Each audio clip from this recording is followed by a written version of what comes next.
Bienvenue dans un nouvel épisode du podcast « Aujourd'hui, écrivons demain ». Le podcast qui met en lumière les acteurs du nouveau monde et favorise l'éveil des consciences. Je m'appelle Katia, je suis l'hôte de ce podcast. Et je suis la fondatrice de Redaxilv, une entreprise de rédaction pour les professionnels et les particuliers. D'un côté, j'aide les acteurs du nouveau monde à se raconter et à se rendre visibles en rédigeant leur contenu sur le web et les réseaux et en leur donnant la parole sur ce podcast. Et de l'autre, j'aide les particuliers à écrire leur biographie. Les témoignages, c'est mon dada. À travers ce podcast, je vous propose de découvrir comment des humains engagés et conscients participent aujourd'hui à la construction du monde de demain, le nouveau monde. Ils aspirent à un monde plus juste et plus respectueux du vivant. Ils se préoccupent des humains, des animaux et de l'environnement dans lequel ils évoluent et favorisent leur mieux-être.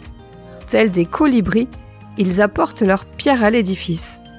Ils sont le changement que l'on veut voir dans le monde. Tous les lundis, je mets en ligne une nouvelle interview d'un acteur du nouveau monde pour que vous puissiez connaître son histoire et son talent, comprendre qui il est, ce qu'il fait, comment il est arrivé à faire ce qu'il fait, savoir ce qu'il apporte à ce nouveau monde. Je vous embarque avec moi le temps de cette rencontre en toute authenticité et humilité. C'est parce que j'ai rencontré et interviewé séparément Iris et Mélodie qu'il m'a paru évident d'animer une interview croisée sur la question de la spiritualité avec elles deux pour un numéro spécial pour cet été. Et si on vous parlait de l'envers du décor? Et si on décortiquait les idées reçues sur la spiritualité, le transgénérationnel et le chamanisme? Voilà ce qui a émergé lors de notre rencontre de préparation. Parce que bien qu'elles évoluent toutes les deux dans le monde de la spiritualité, elles ne manquent pas d'esprit critique, de discernement et sont capables de remettre en question leurs pratiques respectives. Je ne vous en dis pas plus. Installez-vous confortablement et accrochez-vous parce que ça va dépoter. Bonjour Mélodie, bonjour Iris. Bonjour Katia. Et bonjour Katia. Comment allez-vous?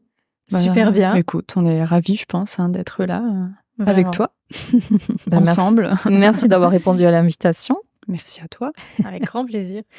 Alors bien que je vous ai interviewé toutes les deux individuellement, est-ce que peut-être on peut prendre un temps pour que vous vous représentiez à nos auditeurs? Alors en quelques mots, peut-être Mélodie si tu veux commencer. Avec plaisir. Du coup, je m'appelle Mélodie Sachs.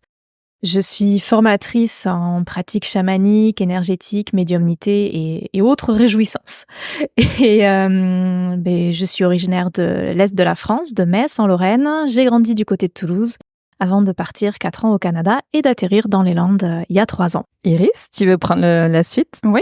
Alors moi, c'est Iris. Je propose mes soins transgénérationnels, chamaniques, de l'accompagnement en fait pour toutes les personnes qui sont perdues, qui sont dans des schémas répétitifs, qui sont bloquées dans leur incarnation, sur leur chemin de vie. Voilà, donc à travers des guidances, à travers des petits ateliers de guidance chamanique et énergétique, on va dire que c'est vraiment un chemin au quotidien pour moi d'accompagnement. Donc voilà, après moi je suis originaire du nord de la France et je suis dans les Landes depuis 15 ans. Voilà, et ça fait on va dire 5-6 ans que j'accompagne les personnes. J'ai une question là qui me revient peut-être avant qu'on démarre sur c'est quoi la spiritualité. Vous vous rappelez comment est-ce qu'on en est venu à se dire que ça pourrait être intéressant de travailler sur les croyances, les idées reçues sur la spiritualité? Comment c'est venu dans notre discussion? Bonne question. C'est venu naturellement, je pense que... Mais je me rappelle que tu nous as parlé de quelqu'un et j'ai rebondi, je crois, sur autre chose et je me suis dit, tiens, c'est marrant. Mais moi, c'est un sentiment que j'avais depuis un petit moment, moi. Et puis, je sais pas comment on en a parlé naturellement. Et on parlait aussi peut-être des gens qui étaient un peu sur le devant de la scène et qui n'étaient pas forcément toujours les personnes les plus recommandables, ou du moins pas forcément celles qu'on recommanderait. C'est vrai que souvent, les personnes en qui on a peut-être le plus confiance et qu'on a pu vérifier les vraies compétences, les vraies capacités, sont pas forcément les plus connues et souvent même ne sont pas connues du tout et bien différentes des gens qui sont sous les projecteurs. Ce qui est un peu dommage dans un sens. Ouais, il y a des surprises. Je pense que quand on rentre dans le monde un peu on va dire le monde de la spiritualité, même si c'est quand même maintenant un terme, je trouve, un peu particulier, on a des surprises. Moi, c'est par l'expérience personnelle que j'ai bien vu qu'il fallait que j'apprenne à me protéger, et puis j'ai bien vu après au cours des consultations, des personnes qui venaient me voir, qu'elles avaient eu malheureusement des expériences très très néfastes avec des thérapeutes aussi. Et ou autres personnes du milieu, avec titre ou pas titre, mais on sent bien qu'effectivement il y a des problèmes, il y a des termes, des raccourcis dont on parlait tout à l'heure juste avant l'interview, qui font du mal aux personnes. Et moi c'est dans l'expérience humaine, l'expérience avec l'autre, l'expérience avec les personnes qui viennent me consulter, que j'ai pu voir beaucoup de choses compliquées. Mais on peut voir que la spiritualité a fait des dégâts aussi du côté de la médecine. Parce que moi, j'ai eu contact avec des médecins qui m'ont rapporté des faits qui sont malhonnêtes, quoi, en fait. Donc, c'est vrai que c'est compliqué. Oui, paradoxalement, moi je trouve que le milieu spirituel est ce qu'il y a de moins spirituel, comme beaucoup de milieux en fait. Malheureusement, il y a beaucoup de choses qui sont pas du tout spirituelles dans le milieu spirituel. Et moi, ce que je dis souvent, c'est que je pense que mon boulanger est bien plus spirituel que la plupart des gens qui se disent dans la spiritualité. Alors, en vous écoutant, la situation peut-être qui a été le déclencheur m'est revenue. C'est peut-être une situation que je vivais moins, que je vous ai partagée, et on est venu à parler des valeurs et de la dissonance qu'il peut y avoir entre les valeurs qui sont prônées et l'acte. Enfin, voilà, il y a un décalage entre ce qui est dit et ce qui est fait au quotidien. Et c'est peut-être de là, j'en dirai pas plus, mais ça m'est revenu du coup en vous entendant. Et puis même moi, j'avais eu une personne en fait qui avait fait un échange avec moi, et parce que ça c'est aussi quelque chose qui se pratique beaucoup dans le milieu. Alors il y a très longtemps, j'avais voulu accepter un échange avec une personne qui avait pas trop les moyens. Donc moi j'ai totalement été ouverte à ce moment-là. Et puis derrière, cette personne a voulu me reconsulter, mais sans me dire qu'elle allait pas me payer en fait, sans me dire qu'elle allait pas me rémunérer, sans me demander. Et en fait, à la fin de la consultation, elle m'a dit, mais en fait, moi, j'ai rien pour te payer. Sauf que j'étais pas prévenue. Et puis, je lui ai dit, bon, c'est pas, voilà, quand tu pourras, tu contribueras. C'est pas la fin du monde, mais c'est vrai que c'était pas top. Donc, puis c'est important de maintenir l'équilibre. Ouais, en fait, c'est important qu'il y ait l'échange. Et en fait, t'as des gens qui fonctionnent beaucoup dans l'échange, mais qui vont pas contribuer forcément honnêtement, ou qui vont vouloir user. Moi, en tout cas, je me suis fait beaucoup abuser au début, de par ma médiumnité, de beaucoup de personnes qui me posaient énormément de questions. Et puis, quand c'est chez toi quelque chose de très naturel, c'est vrai que tu fais pas attention, quoi. Et puis après, tu te rends compte que t'as des gens... moi, je me suis fait piéger au téléphone par des clients. Ils veulent pas échanger, ils veulent prendre, en fait. Ah oui, ils veulent prendre. Ah oui, j'ai juste une question, et puis en fait, ça gratte, et puis juste une question, ça te prend du temps, ça te prend de l'énergie. Je pense que les gens se rendent pas compte des fois que la médiumnité, c'est pas juste une question, je te réponds comme au tac au tac, et puis paf, ça vient. Non, il faut que le guide il soit là. Des fois, le guide il est pas là, faut que... Puis toi, il faut que tu te connectes, il faut que tu fasses ce qu'il faut faire pour avoir aussi quelque chose de précis et de fiable. Exactement. Donc, puis des fois, t'as le guide, il veut pas te répondre aussi, il va te dire non, il va te dire moi ça, déjà j'ai pas l'information, et puis là-haut où ils veulent pas, donc c'est compliqué. Alors avant qu'on poursuive, une question déjà, je pense, qui est hyper importante. C'est quoi la spiritualité, qu'on soit déjà d'accord sur la thématique? Parce que peut-être qu'on y met des significations différentes ou des définitions différentes. C'est très vaste. Pour moi, la spiritualité, je dirais que c'est vraiment la connexion avec l'esprit, avec l'âme, avec le divin, avec tout l'invisible, en fait. Et du coup, ça n'a pas de limite. Il y a vraiment ce côté d'être connecté à notre essence, à notre nature, à qui on est au plus profond, à la source. Et pour chaque personne, ça peut vouloir dire quelque chose de différent. Mais pour moi, ce qui est peut-être le plus important, c'est que la spiritualité, ça veut dire aussi qu'il n'y a pas de dogme et qu'il n'y a pas d'intermédiaire. Il peut y avoir des guides, il peut y avoir des accompagnants, il peut y avoir des personnes qui partagent leur expérience. Mais par contre, c'est quelque chose qui est personnel, c'est quelque chose qui est inné, en fait, qui est en nous et qui on est en réalité. Et je pense que s'il y a des dogmes, en fait, on n'est plus dans la spiritualité, on est dans de la religion, c'est plus la même chose. Et je pense qu'après, pour chaque personne, ça prend une forme différente et c'est important que chacun aussi s'autorise à ce que ça prenne la forme qui lui correspond et qu'il puisse s'approprier sa spiritualité, parce qu'il n'y a pas une façon d'être spirituel et c'est pas parce que on est vegan ou parce qu'on médite qu'on est spirituel et qu'on le fait pas qu'on n'est pas spirituel. En fait, il y a plein de façons et à partir du moment où on est connecté à soi-même, connecté à son cœur, on est dans la spiritualité en fait. Et comme je disais tout à l'heure, c'est que mon boulanger est plus spirituel que la plupart des gens spirituels, et à partir du moment où quelqu'un est vrai avec lui-même, il est spirituel en réalité. Alors pourquoi ton boulanger serait plus spirituel que d'autres? Parce qu'il est à fond sur sa mission de vie, on voit qu'il aime ce qu'il fait et il est toujours agréable avec les gens. Et je pense que c'est ça qui est important. C'est qui on est au quotidien, en fait. Est-ce qu'on est à notre place? Est-ce qu'on rayonne? Est-ce qu'on contribue de notre façon? Parce que on n'est pas tous non plus faits pour travailler dans la spiritualité officiellement, pour être médium, pour être énergéticien. Il y a une grande mode par rapport à ça et les gens se disent « Ah bah tiens, je veux me réorienter professionnellement, je vais être énergéticien. » C'est pas trop comme ça que ça se passe. Et il y a plein de missions de vie différentes, plein de chemins différents. Et ce qui est important, c'est où est-ce que chaque personne est heureuse et où est-ce que chaque personne est à sa place. Iris, est-ce que tu auras envie d'apporter Ah oui, moi j'ai ton regard sur la spiritualité? Moi je suis totalement d'accord avec toi. C'est souvent ce que je dis à ceux que j'accompagne depuis des années. Vous pouvez voir des gens qui ont des emplois totalement lambda qui sont plus spirituels que les personnes qui se trouvent dans la spiritualité. Et c'est vrai qu'il faut, comme dit le dicton, les apparences peuvent être trompeuses, donc il faut faire attention. Je pense qu'il y a autant de personnes sur Terre que de spiritualité. Je pense que chacun incarne sa spiritualité en fonction de son histoire, de son vécu, de sa compréhension, de ce qui fait qu'il est qui il est. Pour moi, la spiritualité, ça doit être quelque chose qui donne du sens à notre vie.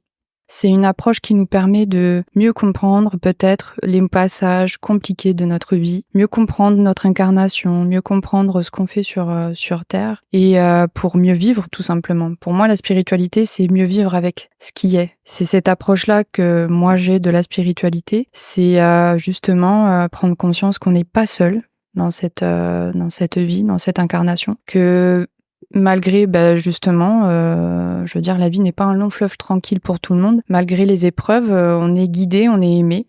Et on est vraiment accompagné par des personnes de l'autre côté qui nous apportent leur amour, leur aide, leur compassion, leur bienveillance. C'est vrai qu'aujourd'hui, c'est quelque chose qui donne envie à beaucoup de personnes. Mais malheureusement, de l'autre côté, on voit beaucoup, malheureusement, de personnes malveillantes, quoi, d'intolérance, de dogmes, comme disait Mélodie. On est dans des extrêmes, hein. Il y a beaucoup de choses de fausses croyances très limitantes qui permettent pas aux gens justement de s'incarner dans leur spiritualité, sur leur vie, enfin dans leur vie sur Terre, je veux dire. Puis la spiritualité, ça doit pas être un but en soi, ni un métier. Enfin, je veux dire, j'ai énormément de gens qui viennent me voir en guidance, qui ont voulu se lancer dans ce domaine, qui ont tout lâché et qui ont tout perdu derrière. Qu'on lâchait mari, enfant, pour être énergéticien ou parce qu'ils avaient des intuitions et qui derrière se sont retrouvés sans emploi, sans rien et qui me disent mais je pensais que c'est ce que mon guide voulait. Je dis ouais mais non quoi. C'est vrai que quand je reçois des personnes qui veulent se lancer là-dedans, j'en ai beaucoup, je leur dis attention. Il y a des gens qui sont vraiment faits, attention pour se lancer là-dedans. Je veux dire du jour au lendemain ça pourra s'arrêter pour nous. Je veux dire on n'est pas assuré, moi je suis pas assurée dans ma vie de faire ce que je fais toute ma vie, mais c'est vrai que faut faire très attention parce que moi j'ai vu des personnes se lancer là-dedans sans réfléchir et tout perdre, quoi. Puis il y a aussi le côté matériel qu'il faut pas oublier, c'est que oui, on est connecté à la spiritualité, il y a tout ce domaine de l'invisible, mais on vit aussi dans un monde physique, dans un monde matériel, et se lancer dans une activité professionnelle, il faut qu'il y ait aussi cette dimension qui soit prise en compte, et quelqu'un qui n'a aucune idée de comment est-ce qu'on monétise, comment est-ce qu'on a de la visibilité, qui a aucune formation sur tous ces domaines-là, c'est voué à l'échec pour la plupart des gens, à moins d'avoir vraiment beaucoup de chance, mais il y a tout un métier à apprendre, il y a plusieurs métiers à apprendre derrière ça, et ça se fait pas tout seul. Et même si, bien sûr qu'aujourd'hui, il y a des choses qui sont plus faciles parce qu'il y a Internet, mais il y a aussi beaucoup de choses sur Internet. Le marketing, la vente, la prise des paiements, l'administratif, la comptabilité, tout ça, ça s'apprend. Et souvent, il y a beaucoup de gens qui veulent se lancer là-dedans, mais en fait, ils veulent pas toucher à toute cette partie-là. Mais en fait, c'est le socle d'une activité. Et du coup, si on peut pas soit la déléguer, soit l'apprendre, on peut pas juste attendre que les gens viennent. Parce qu'aujourd'hui, les gens déjà ne sont plus forcément tous dans le même village, donc il y a beaucoup de mouvements. C'est plus comme il y a une centaine d'années où en fait il y avait le guérisseur du village et tout le monde le connaissait. Aujourd'hui, c'est un petit peu différent, donc il y a des règles différentes qu'il faut aussi apprendre. Et la plupart des gens n'ont pas forcément conscience de ça quand ils se lancent. Et c'est très long aussi. C'est très long de se faire connaître, c'est très long de créer une audience, de créer une clientèle. Et la plupart des gens, ils veulent avoir ça en 3 mois. Et ça marche pas comme ça. On va dire que ouais, c'est vrai qu'il y a des gens qui pensent que du jour au lendemain, ça peut fonctionner. Parce que, bon, pour moi, pour mon expérience personnelle, c'est vrai que moi, ça a marché très rapidement. Mais c'est mon expérience de vie. Je veux dire, elle va pas être la même que tout le monde. Il y a des gens pour qui ça peut vite évoluer parce qu'ils sont faits pour être là et ils incarnent vraiment ce qu'ils sont. Ça se fait naturellement. Mais je veux dire, on est peu nombreux. Je veux dire, moi, je suis née comme ça. Puis les besoins sont pas toujours les mêmes. Voilà, j'ai incarné ça pendant longtemps. J'ai lutté pendant longtemps parce que je voulais pas devenir faire ce travail. C'est ce que tu nous racontes effectivement dans l'interview qu'on a faite ensemble. Tu nous racontes toute ton initiation et tout ton parcours. Exactement. Tu l'as mis à distance très longtemps jusqu'à ce que...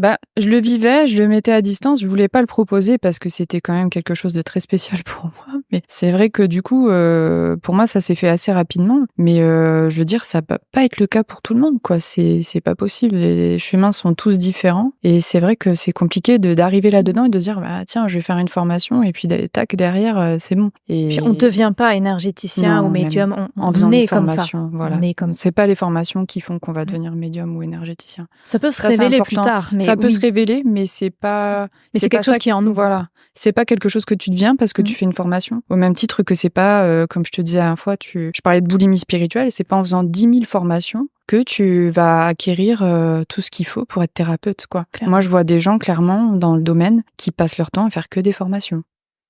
Et qui n'incarnent jamais vraiment ce qu'elles sont. Et ou il ou elle, j'ai pas de jugement là-dessus parce que je pense que il y a des personnes qui font toutes ces formations parce qu'elles en ont envie puis que ça leur fait du bien. Mais il faut pas que ça devienne une fuite. Il faut pas que ça soit une identité que l'ego a envie de prendre pour échapper à quelque chose. Parce que moi, je vois des personnes qui, malheureusement, échappent un petit peu à leur responsabilité, sont dans la fuite et partent clairement dans le mur au niveau spirituel pour faire des formations. Et elles en ont jamais assez. Et en fait, c'est le serpent qui se mord la queue et en fait c'est très frustrant parce qu'à un moment donné ces personnes elles viennent me voir et elles me disent mais ça marche pas, pourtant j'ai fait toutes ces formations là. Ouais, parce que le but c'est pas de collectionner des protocoles créés par d'autres personnes. Mais il y en a, c'est clairement ça, quoi. Et on voit il y a cette recherche parce qu'en fait ils manquent de confiance en eux et du coup ils ont l'impression qu'en s'appuyant sur les protocoles que d'autres personnes ont créés ça va marcher, alors que non, en fait c'est aller chercher éventuellement de l'expérience, d'aller chercher ce que d'autres personnes peuvent effectivement apporter, peuvent guider, accompagner, mais ensuite c'est comment est-ce qu'on l'incarne dans nous, qui on est, comment est-ce que ça nous aide à justement faire ressortir ce qu'on porte en nous et de créer nos propres protocoles et pas de suivre aveuglément ce que d'autres font. Parce que chacun a une énergie différente et chacun est là pour apporter quelque chose de différent. Il n'y a pas deux médiums qui font la même chose, il n'y a pas deux chamans qui font la même chose. Et quand on applique les protocoles de quelqu'un d'autre au pied de la lettre, il y a une grosse limite dans ce qu'on peut faire. Et donc c'est normal que ça fonctionne moyennement. Ouais, il faut s'inspirer de ce qu'on reçoit et prendre ce qui nous correspond ou pas. Mais moi, je compte pas le nombre de personnes venues me consulter pour des soins et ressortir de là 3 semaines après. Tiens, je propose des soins transgénérationnels et qui reprennent mes protocoles et qui reprennent des choses. Et puis c'est toujours, en plus, je le sais toujours parce qu'on vient me le rapporter. Et derrière, ça marche pas pour elles. Et elles ont voulu se former parce qu'elles ont aimé, donc ce que je peux comprendre, ce que je fais. Et elles ont voulu reproduire derrière, mais sans réussite, quoi, en fait. Parce qu'au final, c'est pas un prolongement de ce qu'elles sont, ces personnes. Elles ont voulu rentrer dedans, mais elles ne l'incarnent pas. Et c'est pas parce qu'on fait un soin non plus qu'on va devenir thérapeute. Ou que tout va être réglé aussi. Complètement. Ça, c'est fausse croyance, quoi, en fait. Si on pouvait tout régler en une séance, ça se saurait. Il n'y a plus personne qui aurait quoi que Exactement. ce soit comme problème. Ah bah alors là, on aurait réglé la fin dans le monde, on aurait réglé beaucoup de choses. Si on petit aparté. De toute façon, personne ne peut régler les choses pour une autre personne parce que en fait, c'est la personne qui doit. Oui, voilà, on est là pour accompagner, pour guider, pas pour régler les problèmes. Exactement. C'est la personne elle-même qui fait son chemin, en fait, et qui apprend ce qu'elle a besoin d'apprendre. Et le manque de réussite sur une activité, ça peut être aussi une protection. Parce que il y a beaucoup de gens qui se lancent là-dedans, ils ont aucune idée dans quoi ils mettent les doigts. Et il y a des choses qui sont plus complexes que ce qu'on pourrait penser. Généralement, tout ce qui concerne la spiritualité, c'est extrêmement simple. Mais par contre, ça veut pas dire que c'est facile, ça veut pas dire que tout est évident et ça veut pas dire qu'on peut faire n'importe quoi. Et il y a un gros manque de profondeur dans beaucoup de choses. Et la plupart des gens, ils s'installent, ils ont aucune idée de ce qu'ils font. Et c'est pour ça aussi que quand on leur pose des questions, souvent ils peuvent pas répondre. On en parlait dans l'entrevue, ce côté des gens qui veulent pas transmettre. Il y a des fois effectivement une prise de pouvoir, comme on en parlait dans l'entrevue, mais il y a aussi des fois ce côté où ils ne peuvent pas répondre parce qu'en fait, ils en ont aucune idée parce qu'ils ne sont pas formés, ils ont pas l'expérience et ça peut être dangereux autant pour eux que pour les personnes qu'ils accompagnent parce que quand on n'a aucune idée de ce qu'on fait, je veux dire, nous, ça fait plus de 30 ans qu'on est là-dedans et je sais pas pour toi, mais moi, j'ai toujours l'impression que je débute et il y a encore beaucoup de choses à apprendre. Ouais, on apprend tout le temps. Mais quand ça fait 6 mois que tu fais ça, la plupart des gens n'ont aucune idée de comment fonctionnent les énergies, de tout ce qui existe, même pas d'un millième de ce qui existe. Et quand tu mets les doigts là-dedans et que tu accompagnes les gens et sans avoir aucune idée de ce qui se passe, peut y avoir des choses compliquées. Donc des fois, le manque de réussite est une protection parce que les guides bloquent en disant non, en fait là, ça pourrait être dangereux. Oui, parce que dans le domaine, tu as des gens qui ne te veulent pas du bien. Hein. Oui, puis il y a des énergies qui sont compliquées avec lesquelles il faut travailler. C'est pas non plus forcément que des mauvaises énergies, parce justement, j'en parlais avec certains clients, là, les énergies de certains dieux, certaines déesses, qui sont pas néfastes ou négatifs, mais par contre, c'est des énergies assez brutes et il faut travailler avec ça. Ouais. C'est ça, faut pouvoir recevoir. Ça c'est comme quand les gens viennent me voir en soins, des fois ça peut être un peu fort et je leur dis mais ça moi je calcule pas ce qui va être canalisé à ce moment-là, si derrière justement il y a une petite crise de guérison, c'est normal quoi. Mais on canalise pas, on canalise pas, on canalise mais on va pas savoir la portée de l'énergie qui va être reçue. Et comment le corps va réagir, comment les énergies vont réagir. Donc c'est vrai que maintenant le domaine spirituel il est assez compliqué parce que les personnes qui peuvent être, moi comme j'ai été un petit peu innocente au début, ont de grandes surprises. Derrière, il y a beaucoup de manipulation, beaucoup de jalousie. Alors t'as des personnes qui même volent des formations, quoi. J'ai vu ça, qui te volent des formations, alors moi, on vient me piquer mes protocoles de soins, mais Mélodie, elle doit être bien plus au courant aussi sur le vol de formation. Hein. Je pense qu'on a tous vécu ça et on le vivra probablement encore. Ouais. Moi, j'ai retrouvé aussi mes pages de vente copier-coller, et j'en retrouve encore les mêmes termes, les mêmes choses. Et c'est sûr que oui, les gens ne peuvent pas s'empêcher de copier. Il y a même des formateurs qui encouragent à la copie, alors que ça fait pas de sens. À un moment, chacun a son unicité, chacun a quelque chose à apporter. Le but, c'est pas d'aller prendre quelque chose que quelqu'un d'autre fait, parce que on peut pas incarner ce qu'on n'est pas. Et chaque personne a vraiment quelque chose d'unique qu'elle peut apporter. Et c'est là qu'on est dans notre puissance. En fait, on vient apporter un morceau du puzzle, toi par tes formations, moi par les soins. C'est vraiment après aussi une responsabilité de chacun de se dire ma guérison, c'est déjà moi. C'est moi qui souhaite guérir. Moi, je guéris personne, j'accompagne les personnes à s'ouvrir à leur guérison. Mais c'est vrai que même en formation, je veux dire, il n'y a pas de Saint Graal, quoi. Il y a des gens qui cherchent le Saint Graal à travers les formations. Moi, je dirais qu'il faut y aller le cœur ouvert avec l'envie d'apprendre, mais garder son libre arbitre et puis se faire son propre ressenti. Moi-même, quand les gens viennent me voir, je leur dis mais moi je vous transmets ce que j'ai à vous transmettre. Je dis pas que j'ai la vérité quoi en fait. Hein. On fait pas partie de la police spirituelle. Tu feras ça, tu feras pas ça quoi. Puis il y a autant de réalités que de personnes, donc c'est aussi important d'ouvrir les choses et il y a personne qui détient justement la vérité. Exactement. Et il y a l'accumulation justement de connaissances qui est un gros problème dans le milieu spirituel parce que tu as des personnes qui partent dans des pays étrangers, faire des formations, accumuler les connaissances pour... c'est comme presque un titre honorifique, tu vois. Ils se disent, moi j'ai fait ça, donc je me mets au-dessus. Mais c'est purement intellectuel en fait. C'est vraiment de l'ego et c'est de l'intellectualisation. Alors qu'une personne spirituelle va être dans le ressenti, dans l'expérience de sa vie, va vouloir apprendre, va vouloir échanger, va vouloir avoir un formateur comme toi qui se met à sa hauteur et qui le juge pas, quoi, qui reste ouvert. Puis je pense qu'il faut sortir des certitudes, quoi. Complètement, parce que si à partir du moment où tu peux pas discuter, moi c'est un problème que j'ai beaucoup eu avec certaines personnes, c'est que en fait elles viennent, elles ont leurs idées et c'est tout quoi, elles s'arrêtent là-dessus. Alors que bon, moi je remets pas les idées de personne, chacun pense ce qu'il veut, mais justement laisse-moi ressentir, penser ce que moi j'ai envie de penser quoi. On n'est pas là pour être dans des certitudes.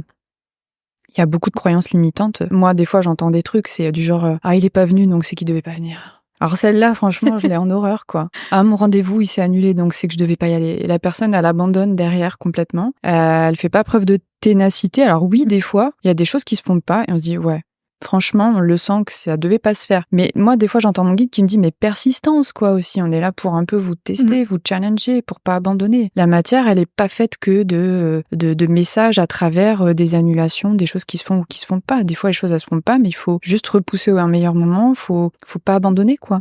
Complètement. Ça, c'est une croyance que j'entends souvent je trouve qui est pas forcément mauvaise, mais qui est pas super bonne non plus, quoi. Qui est pas complètement juste. Et je pense qu'il y a beaucoup de nuances à apporter sur beaucoup de choses. Ce que je dis souvent à mes étudiants, c'est pousser la porte. Par contre, ne la défoncez pas. Donc on pousse, on persévère, mais par contre, si on voit que la porte elle reste fermée, là, on essaye celle d'à côté. On va pas aller la défoncer. Mais par contre, c'est pas parce qu'elle s'ouvre pas du premier coup qu'on va abandonner. Ça fait pas de sens. Et pour rebondir sur ce que tu dis, Iris, est-ce que le risque, c'est de ne pas tout interpréter? C'est-à-dire quand tu dis, voilà, il y a un rendez-vous qui s'est annulé, on va commencer à se dire, c'est parce que je devais pas y aller, ou parce qu'il y aura quelque chose de mieux, parce que et ça...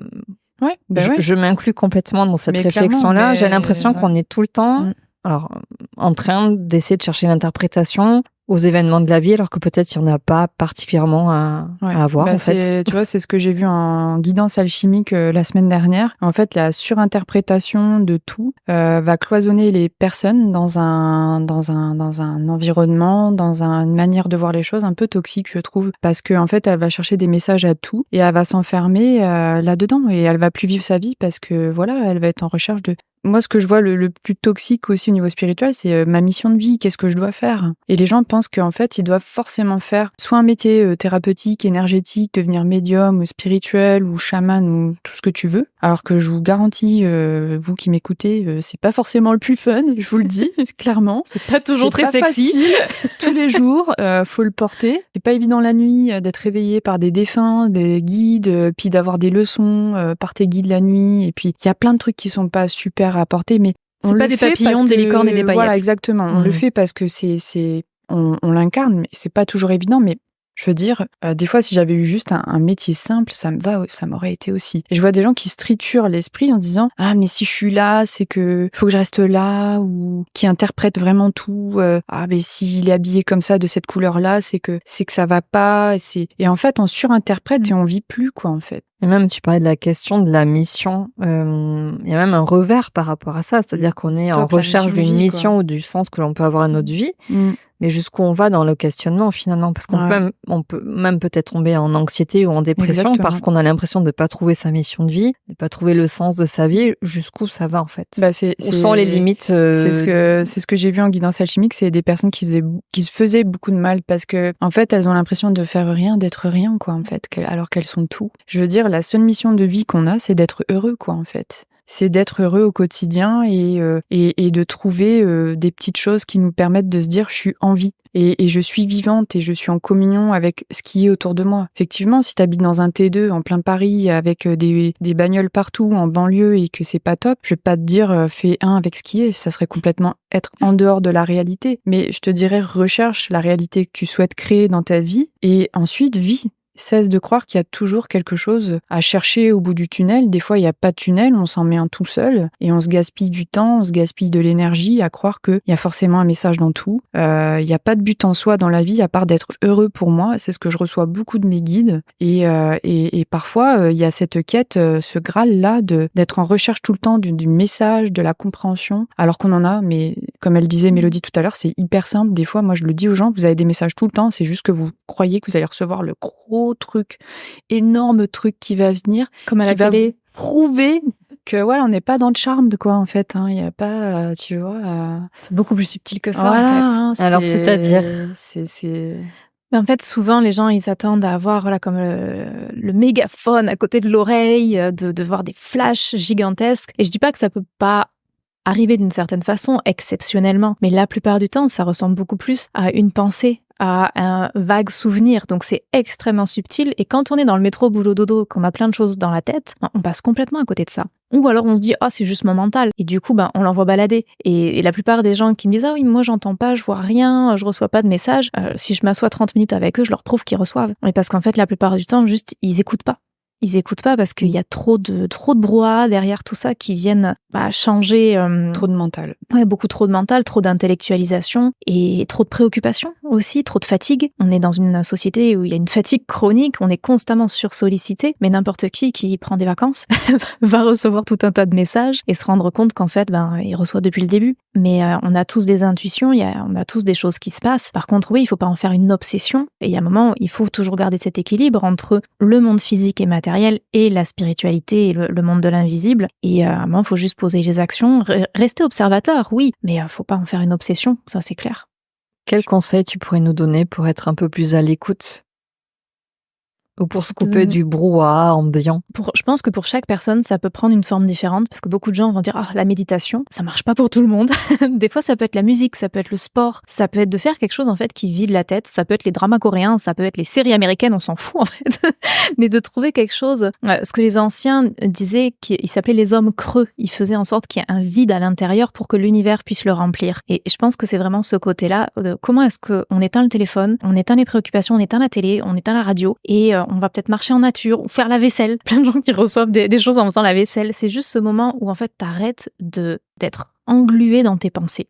Et pour chaque personne, la solution elle sera différente. C'est d'apprendre aussi à se connaître et de voir qu'est-ce qui marche pour toi, qu'est-ce qui te fait déconnecter et de tester jusqu'à ce que tu trouves ce qui marche pour toi. Moi, c'est en voiture dernièrement que ça m'est arrivé. Par exemple. Genre, pas de radio, pas de vidéo sur mon téléphone que j'écoutais. Et effectivement, tout d'un coup, une espèce d'eureka. Et... Sous la douche aussi beaucoup. Oui, il y en a qui parlent aussi sous la douche, ouais. Oui, parce que l'eau aide beaucoup, non seulement ça nettoie, mais en plus c'est conducteur. Et oui, pour chaque personne, ce sera différent. Oui, de recréer du silence intérieur ou du silence à l'extérieur de soi, ouais. Beaucoup de gens ont la phobie du silence. Ouais. Mais du vide, tu parlais du vide, effectivement, on a tendance à se remplir, on voit bien nos attitudes d'hyperconsommation, hyperconsuméristes, à remplir nos placards, ouais. Et retrouver la simplicité, en fait. D'être capable d'être seul avec soi dans le silence. Et là, il se passe beaucoup de choses. Ouais, s'il n'y a pas d'émotion, s'il n'y a pas de refoulement émotionnel qu'on arrive à lâcher, parce que bien souvent, je pense que... Après, je peux comprendre que les gens, ils ont envie de se réfugier dans la spiritualité parce qu'ils sont en recherche de ça. Ils sont en recherche de trouver du sens, de retrouver quand même, je dirais, une compréhension de ce qu'ils vivent, mais il ne faut pas que ça devienne obsessionnel. Il faut que ça soit équilibré, il faut que vraiment... voilà. Faut vraiment que les gens arrivent à se dire que c'est pas ça qui va m'aider à trouver toute réponse à mes questions. Expérimenter sa vie, tout simplement, va être aussi une belle réponse à nos questions, parce que moi, souvent, les guides me le disent, vous êtes comme une voiture, votre corps, c'est votre véhicule, votre âme est à l'intérieur. Alors, ta voiture, si tu mets pas la clé dans le contact pour la démarrer, l'allumer, puis aller faire ta petite vie et faire tes petites quêtes, si on peut dire, je veux dire, il y a rien qui va se passer. Il y a beaucoup de gens qui attendent aussi que ça vienne tout seul. Et je dirais que ça demande quand même un certain travail sur soi. Faut pas abuser de la spiritualité, faut pas non plus la mettre de côté parce qu'elle est porteuse d'énormément de belles choses. Mais effectivement, il y a un gros business maintenant sur le domaine de la spiritualité, quoi, en fait. Et puis il y a beaucoup de tort qui est fait. Moi, je l'ai vu à certains des personnes qui viennent me consulter, qui sont rentrées dans le domaine, qui ont de belles et de réelles capacités que j'ai poussées à aller sur le domaine, mais qui ont malheureusement rencontré des personnes sur leur chemin qui leur ont fait énormément de mal. Par de l'intolérance, par le graal de la connaissance, par concurrence. Oui, je pense qu'on en a tous eu. Et quand au tout début, sur les premières formations que j'avais suivies, on m'avait parlé de ce qu'on appelle les tu-thérapeutes. Et ça, tiens, c'est intéressant, c'est bon d'être. Tu l'as cru comment ? Ceux qui tuent les thérapeutes. Les tu-thérapeutes. Et c'est vrai que c'était quelque chose, je me dis, c'est bon à savoir, c'est bon à être prévenu. Et en fait, quand ça t'arrive, tu te rends compte que tu peux jamais vraiment te préparer à ça. Et ça a aussi un côté initiatique. Mais pour beaucoup de gens, ça peut être une fin. En fait, il y a beaucoup de thérapeutes qui arrêtent, ou beaucoup de praticiens qui arrêtent suite aux rencontres avec ces personnes-là. Moi, j'en ai fait des frais. Ouais, je pense qu'on en a à un moment donné, je me suis dit, mais c'est pas possible, quoi. C'est des gens qui interprètent mal ce que tu dis, se servent de toi, ils peuvent te faire passer pour ce que tu n'es pas, et ensuite vont dire à qui veut bien l'entendre, tu sais, Iris, si, ça. Alors ça m'est arrivé une fois, mais c'est une fois qui peut t'empêcher de... Mais c'est une fois où je me suis dit, continuer. mais qu'est-ce que je fais, quoi ? C'est quoi ça, en fait ? Puis en fait, là-haut, ils m'ont dit, mais éloigne-toi, en fait, éloigne-toi le plus possible de certains thérapeutes, même des thérapeutes en général, ou des personnes du milieu. Fais très attention. Oui, parce qu'il n'y a pas que de la lumière, il y a beaucoup de gens aussi qui peuvent être dans la souffrance, en fait, et ils se rendent pas compte comment ils vont aller projeter ça sur les autres.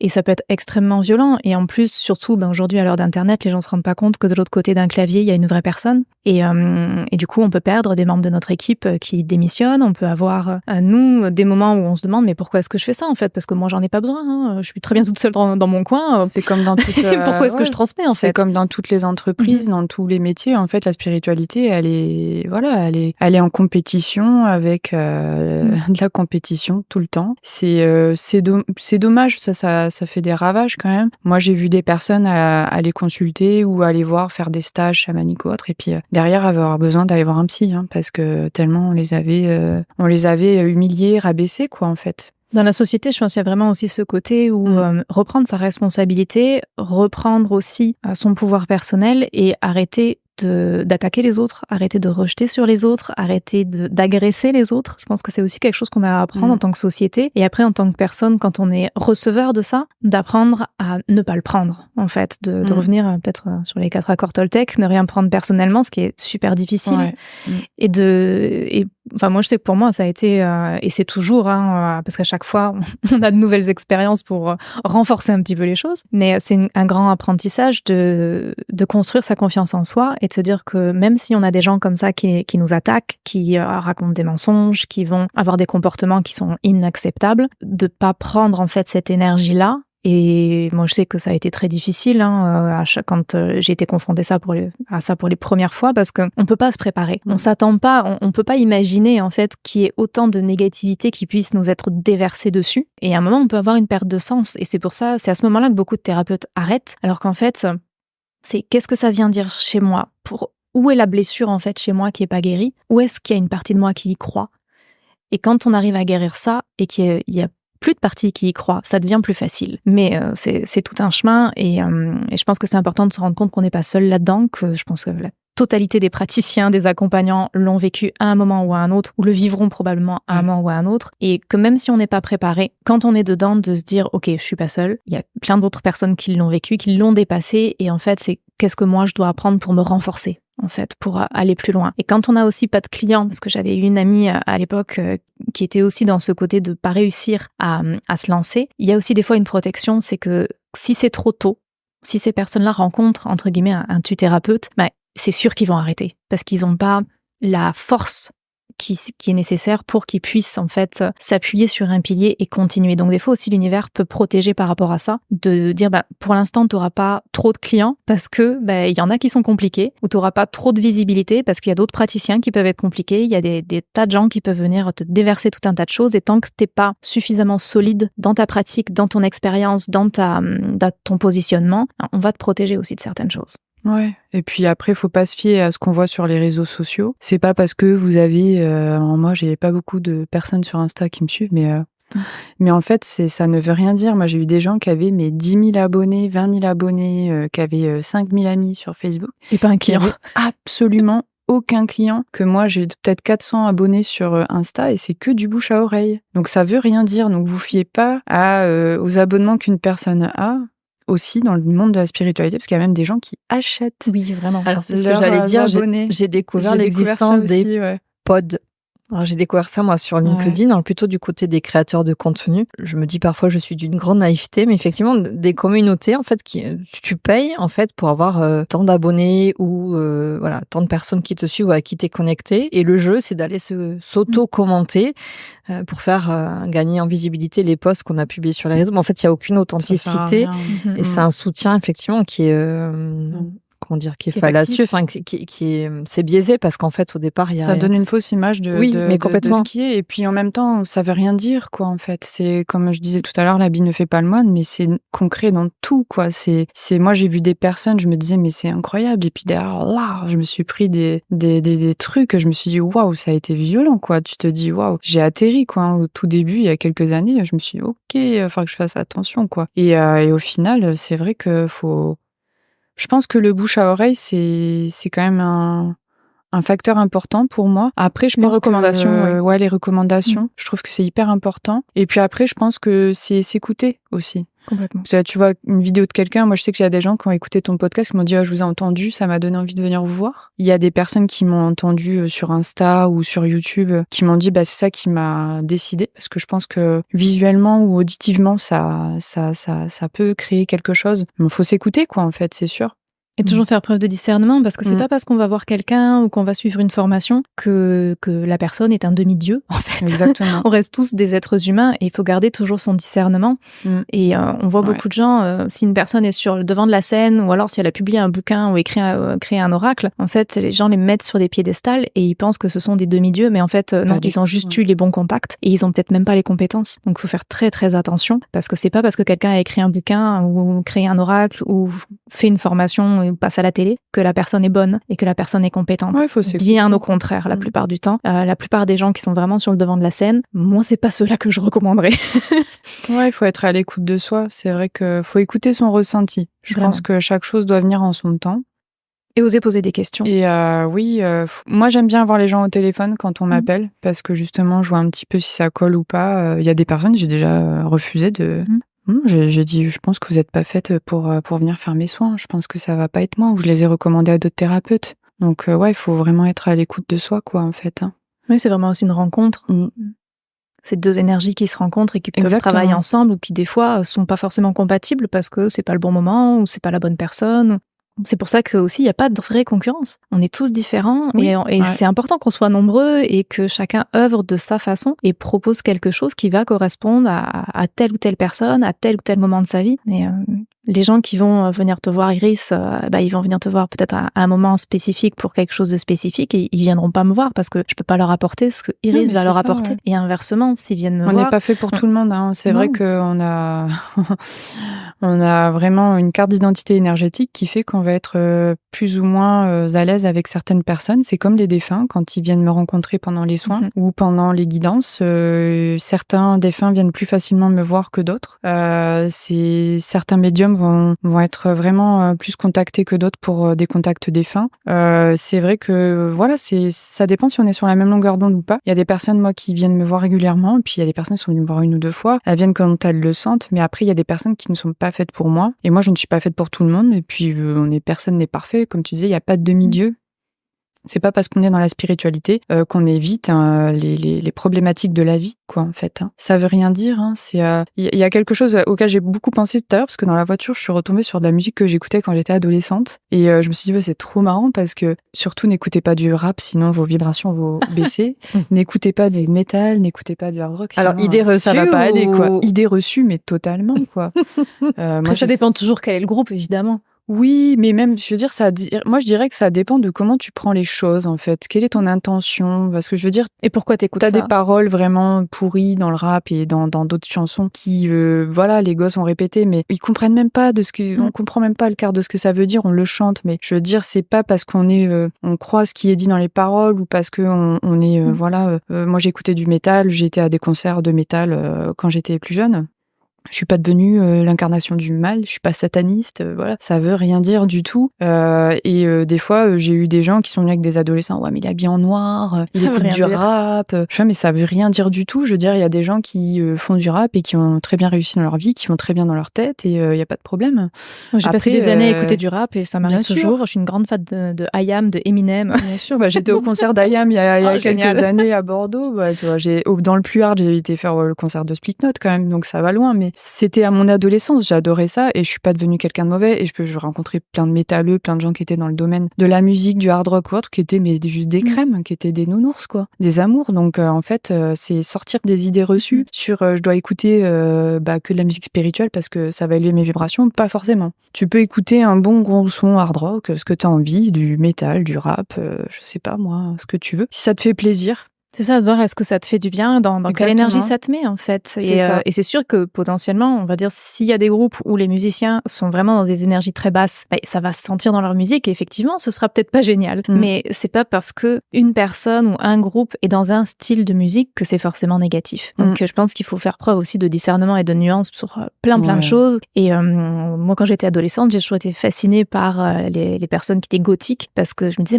ils osent en fait. Ils osent être eux-mêmes, ils osent être différents. Et il y a beaucoup plus d'authenticité là-dedans. Après, il y a aussi beaucoup de souffrance souvent qui est derrière ça. Mais je trouvais que des fois, c'était beaucoup plus lumineux que certaines personnes qui allaient porter toutes des marques et des choses comme ça et puis se mettre en avant. Puis t'as des gens qui font des grands sourires et qui vont écouter des chansons merveilleuses et qui sont horribles, quoi. Ouais.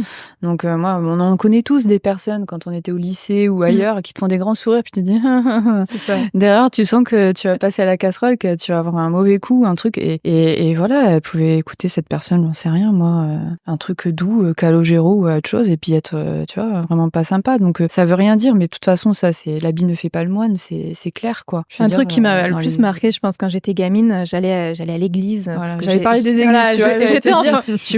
Tu vas dans les églises, alors t'es à 100% dans le thème de quelque chose qui reflète pas forcément la réalité, quoi. Ça, moi, j'étais enfant de chœur dans un petit village et du coup, tu connais tout le monde. Hein, et je les voyais tous venir faire leurs prières à l'église et puis faire les culs bénis, comme on dit. Et puis, je savais tout ce qu'ils avaient fait toute la semaine. Et j'étais là, mais c'est le cirque, en fait. c'est un gros cirque. Et je pense que c'est là aussi que ça pousse au discernement, surtout quand t'es gamin, et que tu vois ça et tu dis, ok, c'est pas parce que les gens vont à l'église, c'est pas parce que les gens font des sourires que derrière ils se comportent de façon humaine et spirituelle. C'est pas parce qu'ils prônent la bienveillance, la co-création. Ça reste des paroles. Hein. Oui, voilà. C'est les actes qui voilà. comptent. Je pense qu'il faut regarder la un petit peu. Puis après, faut nuancer aussi. Je veux dire, on n'est pas parfait. Il y a des personnes on peut faire des erreurs. Moi, je peux faire des erreurs. Tout le monde peut faire des erreurs. Des fois, on pense une chose et puis après, il faut juste se dire que, oui, les choses changent. On peut changer d'avis, on peut se tromper. Donc, on n'est pas de la police spirituelle non plus ici. Je veux dire, on vient juste apporter notre expérience. Puis la souffrance peut faire beaucoup de choses aussi. Donc, ça demande, je pense, beaucoup de compassion, de tolérance et de non-jugement, autant d'un côté que de l'autre, autant envers les autres qu'envers soi-même. Parce qu'en fait, le jugement, la culpabilité, ça a jamais aidé qui que ce soit. J'avais noté une expression que tu avais, je crois, donnée, Iris, quand on s'était rencontrés pour préparer. Tu avais parlé d'usurpation spirituelle. Est-ce que tu te rappelles de quoi tu voulais parler Non. Mais aussi, je vais pas. Pour moi, c'est des personnes qui se donnent un rôle spirituel qu'elles n'ont pas forcément derrière, quoi. C'est sûr que il y a des personnes qui prônent la bienveillance et dès qu'elles en ont l'occasion, elles vont faire le quart de ce qu'elles disent, quoi. Donc c'est. Moi, je l'ai vu, j'ai été très déçue de me faire des amis dans le milieu spirituel qui, derrière, incarnaient pas du tout ce qu'elles disaient, quoi, en fait. Et qui n'étaient pas dans le réalisme aussi. C'est-à-dire, oui, si tu penses que tu peux devenir riche, tu vas le devenir. Tu vois, ça, c'est... Ça va un petit peu plus loin que ça. C'est une déformation de la loi de l'attraction. C'est exactement, c'est de la pensée créatrice. Ouais, voilà, et puis même, je veux dire... Tout ne peut pas fonctionner non plus. La loi d'attraction est une bien belle chose. Je pense qu'on essaye tous de l'expérimenter. Mais la vie, des fois, elle a choisi, au-delà de ce que la loi d'attraction pourrait faire pour nous, ce qu'on doit vivre. Donc, je pense que quand ça peut fonctionner, effectivement, ça fonctionne. Moi, j'ai eu des belles choses dans ma vie qui me sont arrivées. Je dis merci là-haut. Mais faut pas non plus se dire que tout va fonctionner forcément. Il y a des choses, des fois, qui nous vont, d'autres fois pas. Mais oui, effectivement, il y a des gens dans le domaine qui prennent un rôle, qui s'identifient, je pense, à ce qu'elles ne sont pas et qui perdent un petit peu de leur humanité et qui se mettent dans un rôle un peu de gourou, de vraiment de bien-penseurs, de bien-pensants, de vraiment... Et je pense que quelque part, ces personnes, moi j'en ai vu, se mettre au-dessus de toi, tout simplement. Alors que pour moi, la première des choses à faire, c'est de se mettre à la hauteur de l'autre. Pour l'écouter, pour comprendre ce qui se passe et ne pas prétendre que tout va se régler à base de spiritualité. Parce que ça, je trouve que ça peut mettre certaines personnes dans le mur. Moi, j'ai vu des personnes avoir des maladies, me dire oui, mais si je trouve pourquoi je suis malade, ce que la maladie veut dire, que je fais ci, ça, tant de soins, forcément, je vais régler mes problèmes et tout va aller pour le mieux. Non, des fois, il y aura des chemins de vie où on expérimentera la maladie jusqu'au bout. Et tu peux être autant spirituel que tu veux. Moi, je vois des gens qui sont malades autour de moi et qui vont porter leur maladie jusqu'à la fin de leur vie. Et voilà, c'est leur chemin, c'est pas évident et il faut prendre conscience que la spiritualité ne règle pas tout. Et pour moi, les personnes qui usurpent cette identité spirituelle, qui sont dans cette usurpation de la spiritualité tout simplement, viennent pour moi donner de mauvaises informations. Parfois, en te disant que tout se règle d'une manière. Il n'y a pas une seule clé qui va ouvrir le cadenas et c'est pour ça qu'il y a beaucoup de nuances et de choses différentes et il y a beaucoup de raccourcis qui sont faits. La loi de l'attraction, c'est pas juste tu t'assois sur ton canapé et puis tu fais la méthode Coué et tu répètes des affirmations positives. Non, en fait, il y a plein de choses à travailler. Effectivement, tu peux améliorer beaucoup de choses dans ta vie, mais par contre, ça demande un vrai travail, un vrai investissement. Ça veut dire que, effectivement, il faut aller regarder ce qui se passe au niveau du corps, mais il faut aussi aller regarder ce qui se passe au niveau des énergies, au niveau des mémoires, au niveau des mémoires karmiques transgénérationnelles. Il y a énormément de choses à aller voir au niveau des croyances, au niveau des traumas. C'est un travail qui est gigantesque. Donc, c'est sûr que c'est pas juste une chose qui va régler, qui va tout régler. Et ça demande un vrai investissement et aussi d'être sur son chemin de vie et de voir pourquoi est-ce qu'on vit ça. Et la réponse à ça, elle peut être extrêmement vaste et des fois, on l'aura pas. Donc, et des fois, c'est pas évitable. Et des fois, il y a des choses qui sont pas évitables. Parce que ça fait partie de l'expérience du chemin, de ce qu'on doit vivre. Et moi, des fois, j'ai des personnes qui viennent en soins transgénérationnels et elles me disent j'ai pas réussi à éviter ce que ma mère a vécu Et c'est ok. et je dis mais c'est pas grave, c'est pas que c'est pas grave, mais comme tu dis c'est ok. Je veux dire on est là pour apprendre. Il y a beaucoup de choses qui se règlent en allant travailler les mémoires qu'on porte dans le corps. Moi je le vois, beaucoup de problèmes de famille qui se résolvent, beaucoup de choses qui s'apaisent. Mais il y a des fois des problématiques transgénérationnelles qui sont trop marquées et qui font qu'on doit réapprendre à vivre autrement et en dehors de notre famille ou d'une manière différente. Donc régler les choses, c'est pas forcément régler, que ce soit idéal et puis voilà, les papillons et les licornes. C'est en fait comment est-ce que tu veux réagir à ça, qu'est-ce que tu veux créer avec ça. Et il y a plein d'autres possibilités, mais souvent en fait on se dit régler ça voudrait dire que les choses sont comme ci ou comme ça. Non, régler ça veut dire que tu fais la paix avec ça et que tu suis aussi ce que l'univers te présente et que tu essayes d'arrêter de vouloir tout contrôler. Tu fais ce qu'on attend de toi, entre guillemets, tu poses les actions, tu travailles sur toi, tu fais ce que ton cœur te guide à faire, mais ensuite, il y a plein de choses qui rentrent en ligne de compte et c'est des fois de suivre la vie aussi. Après, il y a plein de choses positives aussi que nous apporte la spiritualité. Moi, je le vois beaucoup au niveau de tout ce qui est transgénérationnel, c'est de sortir de l'idée que notre famille de sang est notre famille de vie, qu'elle sera toujours là pour nous et sortir de l'idée qu'on a dans l'éducation de tu honoreras ton père et ta mère, qui fait beaucoup de dégâts et qui fait beaucoup de personnes qui sont dans le sacrifice et qui ne vivent pas, justement, qui sont vraiment, sous cette influence parentale Il n'y a pas de modèle familial parfait. Voilà. Et moi, ce que je vois de très positif, c'est que y a des personnes qui arrivent à sortir de cette idée familiale, à faire parfois la paix, à pardonner avec sa famille, à comprendre que ça sera des géniteurs ou des génitrices et qui retrouvent de l'autre côté des familles d'âmes, des personnes incroyables qui vont faire partie de leur vie, qui sont un peu comme des frères, des sœurs, parfois des parents. Et qui se reconstruisent grâce à cette idée, cette belle, je dirais, c'est pas une croyance, mais ça peut l'être pour certaines personnes, mais ouais, je dirais ce bel enseignement que la vie, elle n'est pas faite qu'avec ceux qui nous ont créés. Elle se fait aussi grâce à des personnes qui nous rencontrent sur le chemin et qui nous permettent d'être qui nous sommes en fait. Qu'est-ce qu'on appelle famille d'âme ?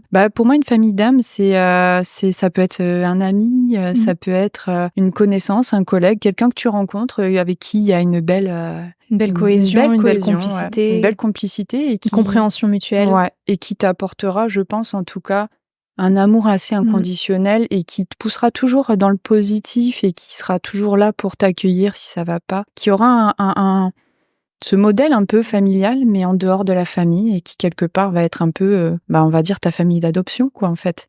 Des gens des relations qui t'élèvent, des gens avec qui t'es dans la joie. Des gens que t'as connus avant, généralement, dans d'autres vies antérieures, que tu peux avoir connus dans d'autres incarnations, qui ont pu être tes parents dans d'autres incarnations, ou ta sœur, ou ton oncle. C'est souvent ça. Moi, je sais que j'ai rencontré sur mon chemin des personnes qui m'ont guidée, qui m'ont épaulée, qui ont été des parents pour moi, au-delà, moi, du système familial que j'ai eu qui était très complexe, qui ont pu me permettre de me reconstruire et qui ont été vraiment une belle famille d'âmes pour moi, qui le sont toujours. Par contre, je pense qu'il faut aussi faire attention parce qu'aujourd'hui, on voit beaucoup de gens qui ont eu beaucoup de souffrance dans leur famille, ce qui est classique entre guillemets, et qui vont aller chercher ailleurs. Ils sont vraiment en recherche, en besoin de retrouver une autre famille.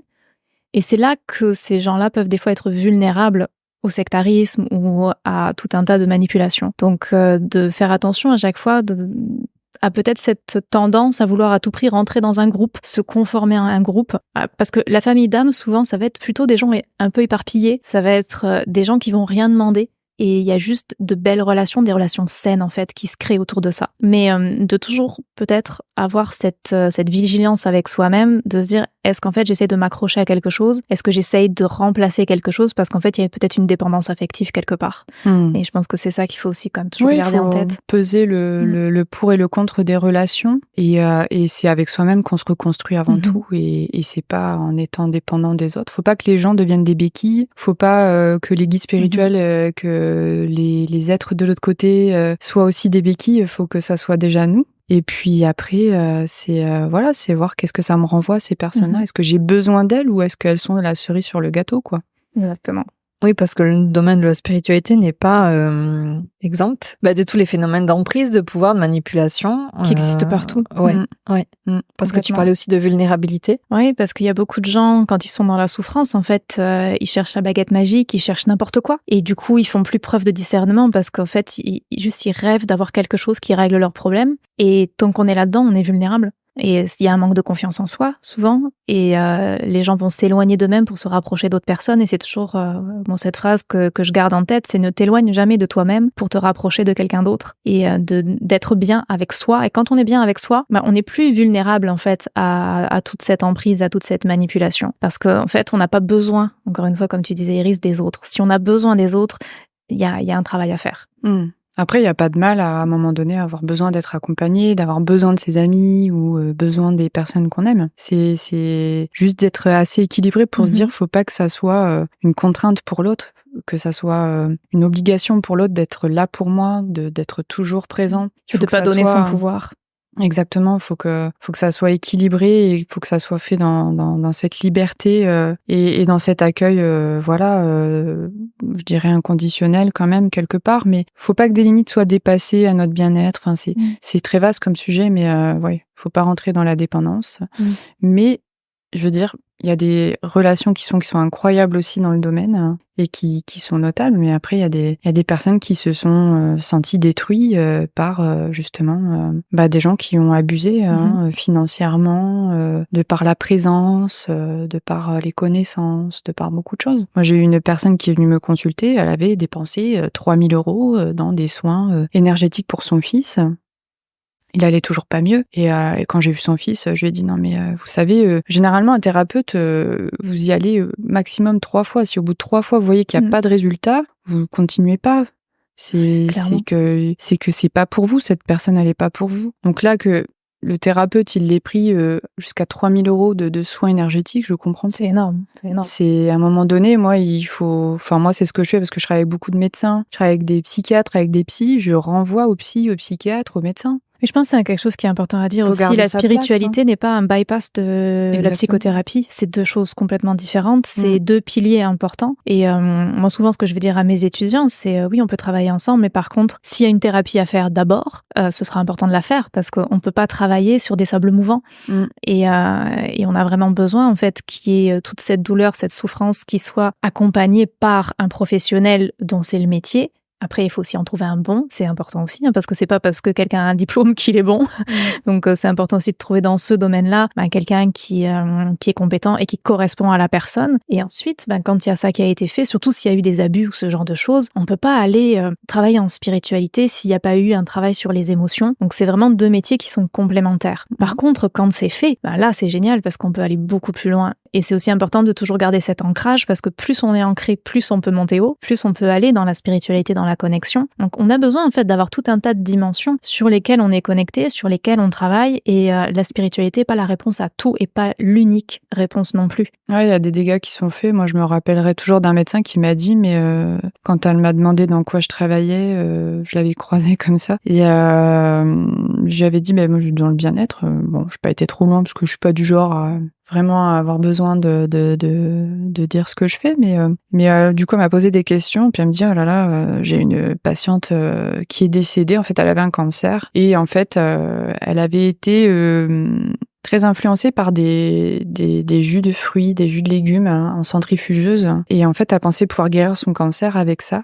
Et malheureusement elle a énormément souffert alors qu'elle aurait pu éviter cette souffrance avec des médicaments.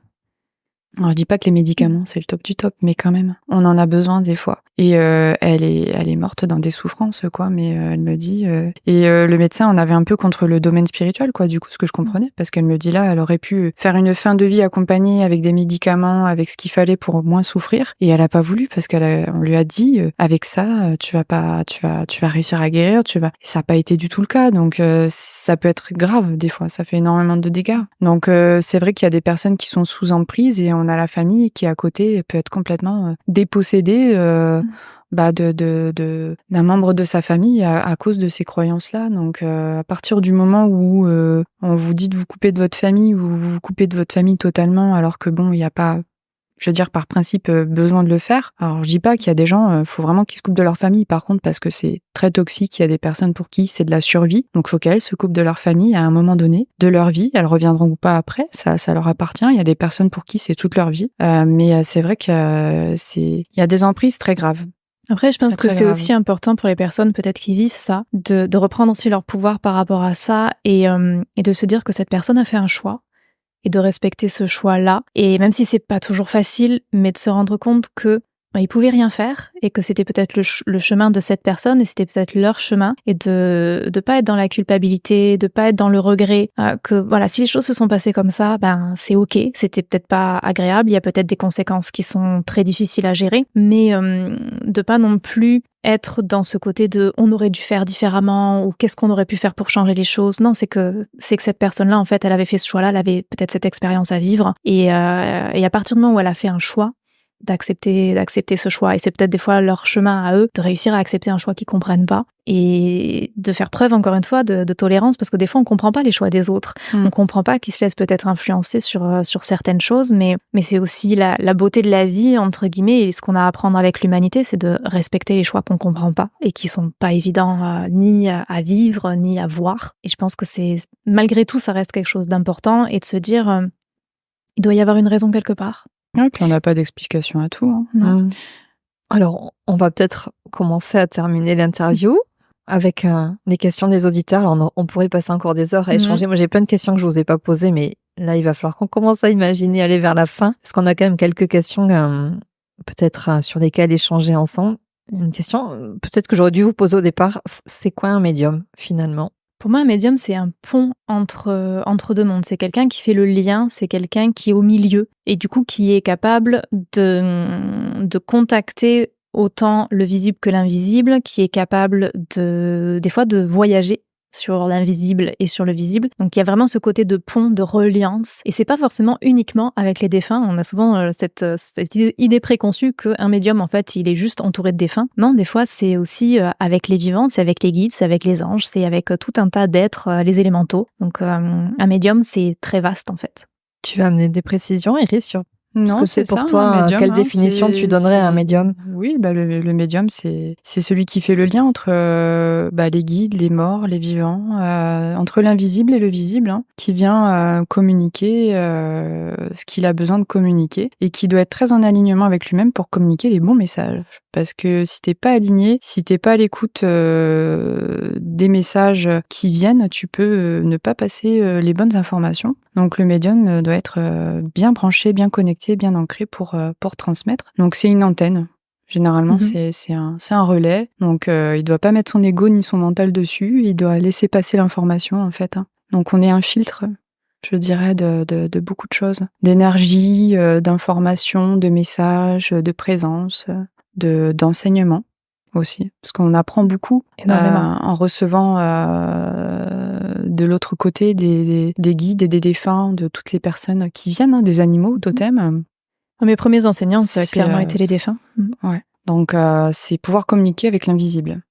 Vous avez à de nombreuses reprises parlé des guides spirituels dont on a peu parlé, c'était un peu en filigrane, mais on n'a pas trop questionné ce qu'ils sont. Il y avait une question, c'était comment savoir qu'on parle bien à notre guide spirituel ?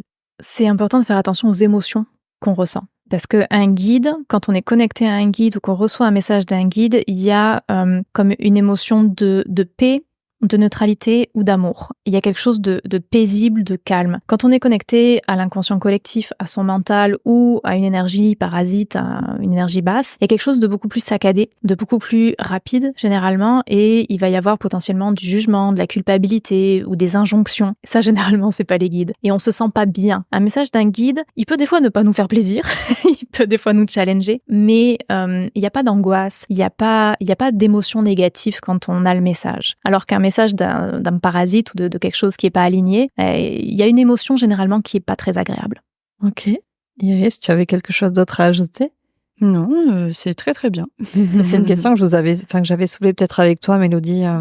Effectivement, comment savoir que quand vous Alors, quand vous êtes quand vous canalisez, que vous êtes connecté à une énergie supérieure, vous n'êtes pas à votre tour manipulé par l'énergie effectivement avec laquelle vous êtes connecté. C'est pour ça que c'est important d'avoir un rituel, d'avoir quelque chose qui prépare et de pas transmettre tous les messages qu'on reçoit qui viennent du chien du voisin ou de d'on ne sait quoi, et de vraiment avoir en fait des protections, parce qu'on entend aussi beaucoup de gens qui disent il faut pas se protéger, si t'es dans l'amour ça suffit. Non. Tous les gens qui ont plus de 20 ans, 30 ans d'expérience, il y en a pas un seul qui va dire qu'il faut pas se protéger. Ça, c'est les débutants qui vont le dire souvent, ou les gens qui travaillent pas là-dedans. C'est important d'avoir un certain type de protection. Encore une fois, il peut y en avoir plein de différentes. Et c'est pas forcément quelque chose c'est pas un bouclier ni quoi que ce soit, mais c'est important d'avoir un espace protégé où on sait qu'on reçoit des énergies élevées, où nous-mêmes on monte nos vibrations pour pouvoir se connecter à ça. Parce que sinon, en fait, on peut se connecter à tout un tas de choses. Un médium, il est connecté à tout un tas de choses, mais ça peut être autant l'inconscient collectif, autant les pensées des voisins, autant, d'ailleurs, c'est des choses qui sont pas toujours simples, parce que quand on vit en immeuble et qu'on est médium, c'est compliqué. Alors, oui, dans ce cas-là, oui, télépathe, du moins, tu es en capacité de... Tu récupères beaucoup de choses, donc c'est important de faire du tri et de créer un espace, en fait, où tu es sûr que tu peux recevoir des choses qui sont élevées et qui sont ce que tu veux recevoir. Il y avait une question, comment est-ce qu'on trouve son nom ? Une question qui peut vous être un petit peu irritante, je sais, mais comment est-ce qu'on peut trouver son nom ? C'est pas important en fait. Généralement pour eux, c'est pas une question qui a franchement du sens pour eux parce qu'ils sont plus sur une reconnaissance par l'énergie que par le nom. Nous, on donne des identités, on est dans l'identification visuelle, corporelle, matière de l'être humain. Mais pour eux, ça a pas forcément de sens. Ça va être plus quelque chose pour nous repérer, pour les personnes qui peuvent manquer de confiance, qui peuvent manquer, on va dire, qui sont dans le doute, mais finalement, vous pouvez appeler votre guide spirituel mon guide, il se reconnaîtra très bien. Après, il y a des personnes qui peuvent entendre, vous pouvez le baptiser, vous pouvez vraiment lui donner un nom qui vous appelle, ou simplement être dans une recherche de prénom qui vous plairait, puis lui dire tiens, je t'appellerai comme ça. Lui, ça lui ira très très bien. Mais généralement, ils sont pas forcément réceptifs à un nom, mais c'est plutôt une intention et une énergie. Je dirais que si tu as l'intention de parler à ton guide et de lui dire quelque chose et d'être en prière ou d'être en réception, il va être là tout simplement. Et puis, effectivement, je pense que il faut bien s'ancrer pour pouvoir parler à son guide et bien recevoir les bonnes énergies. Et à ce moment-là, dialoguer avec lui et lui dire tiens mon guide, j'ai envie de te parler. Moi j'ai souvent la question c'est mais comment on fait pour leur parler? Mais tu peux leur parler comme si c'était un ami quoi en fait. Moi c'est comme un coup de téléphone en fait. C'est des choses qui sont toutes simples en fait. C'est tiens mon guide je voudrais te dire ça. Des fois ça sera de parler à voix haute. Ça c'est un exercice que j'ai beaucoup transmis aux personnes qui avaient envie de se connecter un peu, genre mais parlez-leur à voix haute quand vous êtes seul, verbalisez, mettez une belle intention ou écrivez. Vous allez voir derrière que vous allez créer un lien. Puis quelque part, c'est comme se faire un ami. Quand tu as envie de faire du lien avec un ami puis de le connaître, tu le vois, tu l'appelles, tu prends de ses nouvelles, t'entretiens la relation avec le guide spirituel, c'est un peu la même chose. Nous, on est en connexion tout le temps avec eux parce qu'on travaille avec eux. Mais je veux dire, c'est une connexion qui se travaille aussi, de par nos énergies, de par nos vibrations, qui demande un entretien régulier de nos énergies, de notre ancrage, puis de nos perceptions aussi, de la réalité, de notre cheminement, de comment on voit les choses, parce que eux, ils vont beaucoup venir nous éduquer un petit peu à être plus dans l'amour, à plus dans l'ouverture, mais aussi à faire attention et à savoir quand même bien nous protéger, effectivement. Et dans le fond, qui sont ou que sont les guides spirituels? C'est des énergies. Alors, est-ce que tu as 3 heures de plus? Voilà. C'est des énergies. Voilà. Mais ça peut être. Il y a des. Moi, je vois qu'il y a des personnes dans le cadre familial ou transgénérationnel. Tu as une grand-mère, une arrière-grand-mère, un oncle. Tu peux avoir un frère décédé, admettons. Beaucoup de gens des anciennes vies aussi. Voilà, c'est ça, oui, des guides d'anciennes vies. Moi, j'ai déjà eu des guides d'anciennes vies qui sont venus me voir, me transmettre des messages. Bon, moi, j'ai le Padre Pio qui est venu à moi il y a bien longtemps, mais ça peut être pour beaucoup de gens d'autres figures. Ça peut être depuis petite, je rêve des loups. Moi, je suis très connectée aux loups. C'est des guides incroyables. Les animaux, ils sont pleins de sagesse. Donc, pour ma part, c'est une énergie à la base, c'est une intelligence, quoi, en fait. Ça peut être aussi une autre partie de nous, parce que une question que j'ai souvent, c'est des personnes qui sont assez réticentes en se disant « Ah, mais c'est quelque chose d'extérieur, j'ai l'impression de donner mon pouvoir à quelque chose d'extérieur. Mais en réalité, un guide, il fait partie de nous, c'est aussi une partie de nous. Ça peut être une partie de nous sur une autre dimension, mais il faut se rendre compte que déjà, on est tous reliés à la source, on est tous des enfants de la source, entre guillemets, et des émanations de la source. Et en fait, nos guides, ils font partie de nous, ce sont des parties de nous. Donc, il n'y a pas de côté vraiment extérieur. Donc après, pour chaque personne, ça peut être pour certains plus simple de les personnaliser, pour d'autres de voir juste une lumière ou une force ou une énergie. Donc moi, ce que j'ai envie de dire aux gens, c'est voyez les choses comme c'est le plus facile pour vous. Si vous avez envie de parler juste à l'univers, parlez juste à l'univers. Si vous avez envie de parler à un guide et puis de l'appeler Gandalf, appelez-le Gandalf, ça lui ira très bien. Et pour certains, ils vont vous donner des fois un nom parce que ils vont se dire, bah tiens, ce sera peut-être plus facile pour cette personne-là, mais ça veut pas dire que c'est son nom. Ça peut être un nom qui va correspondre à ce type d'énergie et c'est ça qui est important. Ouais. Et puis en plus, on n'est pas venu pour s'incarner et se rappeler de ce qui se passe de l'autre côté. Donc des fois, ils vont vraiment pas vouloir te donner un nom ou une reconnaissance parce qu'ils veulent qu'on soit ancré. Donc c'est pas un souhait pour eux qu'on soit déconnecté complètement de la réalité et qu'on vive que avec l'invisible, quoi. Donc c'est important sans être important. Ça peut être fun, mais voilà quoi, ça va pas limiter personne de pas savoir le nom, le prénom de son guide. Et s'il y a un risque d'attachement ou de dépendance, la plupart du temps, ils donneront pas de nom. Oui, en plus de ça, ouais. Il y avait une question sur le passage des défunts. Comment ça se passe? Alors, on n'a pas 3 heures devant nous. Qu'est-ce qu'on pourrait en dire pour essayer de se représenter les choses concrètement? Alors c'est marrant parce que justement, je travaillais là-dessus hier avec mes étudiants. Ouais. Mais ça peut être très simple en fait, un passage. On va juste monter la vibration du défunt, travailler d'abord avec lui pour qu'il soit prêt à passer. C'est ça le plus long en fait. Le passage en lui-même, il est très rapide, mais le fait de connecter avec le défunt, de voir pourquoi est-ce qu'il n'est pas passé, quelles sont peut-être les souffrances, les peurs, les émotions à évacuer. Donc il y a un côté un peu thérapeute pour défunt d'abord. Ouais. Mais là, tu parles de la personne est déjà décédée ou elle est sur le point de mourir et elle est en phase agonique? Elle est déjà décédée. D'accord. Après, si on est sur un passage d'une personne qui est vivante et qui passe de l'autre côté, c'est autre chose. C'est un accompagnement plus thérapeutique. Après, il peut y avoir effectivement quelque chose de spirituel, mais là où on parle de passage d'âme, la plupart du temps, c'est vraiment quand il y a un défunt qui est resté coincé et qui a besoin d'aide pour passer de l'autre côté. Et du coup, il y a vraiment ce côté d'aller dialoguer avec lui, de voir pourquoi est-ce qu'il n'est pas passé tout seul. Et souvent, c'est parce qu'il y a eu des émotions très particulières, ou alors il s'est pas rendu compte qu'il était décédé. Il y a plein de choses qui ont pu se passer. Donc, déjà, d'aller dégrossir ça un petit peu avec lui, jusqu'à ce qu'il accepte de passer, qu'il soit prêt à lâcher et à passer à une autre étape. Donc, c'est ça qui va être le plus long. Ensuite, on va juste monter ses vibrations, appeler là-haut pour qu'ils ouvrent. Et puis nous, c'est un peu comme si on refaisait la courte échelle pour leur permettre de monter, parce qu'il faut monter leur vibration pour qu'ils puissent y accéder. Et ensuite, ça peut se passer très très vite. On peut appeler les proches, on peut appeler les animaux qu'ils ont eus pour les rassurer.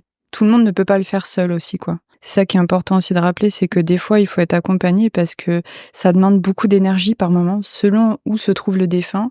Et des fois, il y a des défunts qui ont juste pas envie de partir, quoi. C'est pas le moment pour eux.